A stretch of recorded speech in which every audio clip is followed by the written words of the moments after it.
And there we have it. Fresh out of the microwave. Unfortunately, I didn't want to bake them. And because I just defrosted the mince, I had to cook them all. So I'm going to serve that with some rice. As you see, they're nice colours. It's a very decorative meal. It's a very beautiful meal. And they taste pretty good.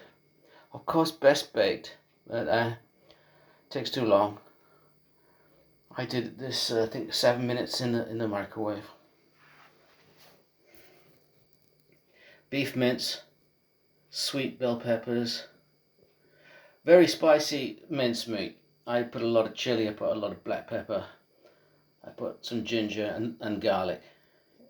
They are so tasty, believe you me, so tasty. Totally recommend anybody does this.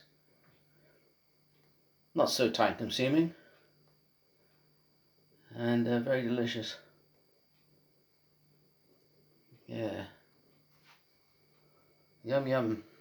Or as I like to say, yummy yummy, get in my belly. That's not right.